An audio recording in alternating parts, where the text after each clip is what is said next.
Assalamualaikum warahmatullahi wabarakatuh. Perkenalkan kami dari sektor teknologi. Di sini kita akan membahas sedikit tentang evaluasi saham dengan metode DCF dan menjelaskan perusahaan masing-masing. Langsung saja yang pertama, profil MLPL atau Multipolar Tbk. Profil penjelasan MLPL atau Multipolar Tbk yang bergerak dalam bidang jasa telekomunikasi dan industri informatika. Multipolar Tbk didirikan pada 4 Desember 1975 dan mulai beroperasi secara komersial pada tanggal 4 Desember 1975. Kantor pusat Multipolar berlokasi di Menara Matahari, lantai 20 sampai dengan 21, Jalan Palem Raya Boulevard nomor 7, Lipo, Karawati, Tangerang, Banten, Indonesia.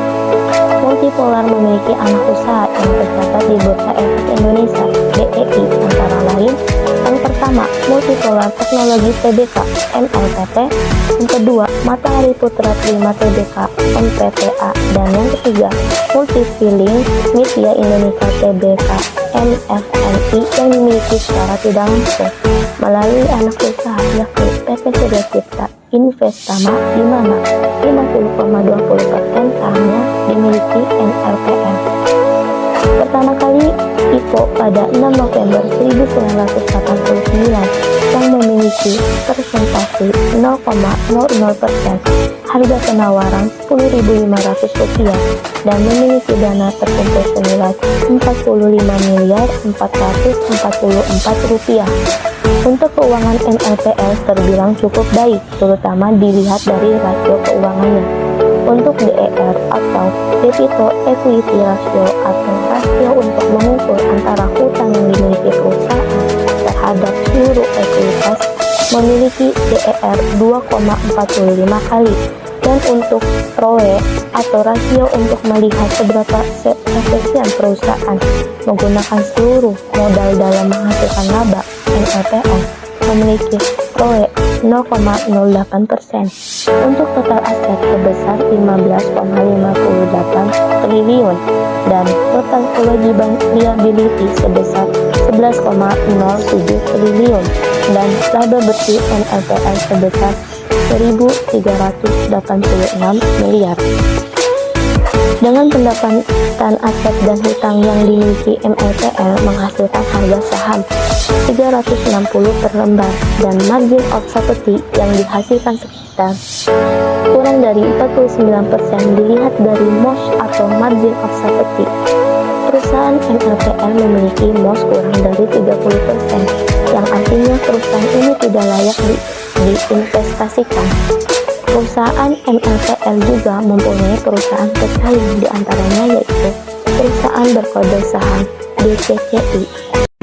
Baik, di sini saya akan menjelaskan perusahaan DCII. DCII didirikan pada tanggal 18 Juli 2011.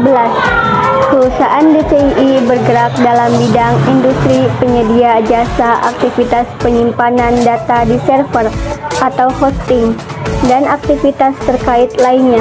Layanan jasa utama yang disediakan perusahaan yaitu berupa layanan ruang pusat data atau collection. DCII memiliki beberapa cabang. Yang pertama terletak di Cibitung, Kabupaten Bekasi, Jawa Barat. Yang kedua terletak di Karawang. Pertama kali IPO pada tanggal 6 Januari 2021 yang memiliki persentase 15,00%. Harga penawaran Rp59.000 per saham. Untuk keuangan DCII terbilang cukup baik, terutama dinilai dari rasio keuangannya. Untuk debt to equity ratio atau rasio untuk mengukur antara hutang yang dimiliki perusahaan terhadap seluruh ekuitas. Perusahaan DCII memiliki DER 173%.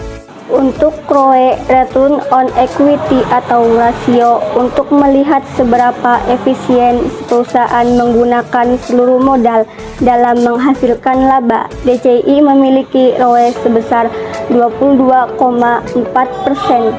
Untuk aset sebesar 2,85 triliun. Untuk liability sebesar 1,81 triliun.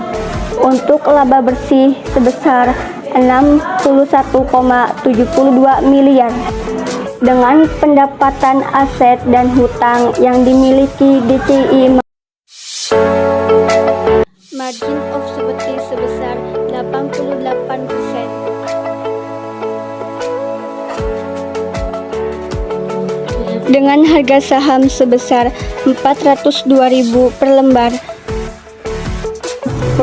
perusahaan DCI memiliki MOS lebih dari 30%, sehingga perusahaan DCI layak diinvestasikan karena memiliki MOS yang cukup baik. Berdasarkan hasil evaluasi saham, dapat disimpulkan bahwa saham DCI merupakan saham terbaik dalam sektor teknologi, dan berdasarkan perhitungan saham DCI mempunyai MOS sebesar 88%, yang mana semakin tinggi MOS semakin besar batas keamanan dan semakin layak perusahaan tersebut diinvestasikan, dan semakin rendah MOS menunjukkan bahwa semakin minim batas keamanan perusahaan tersebut diinvestasikan.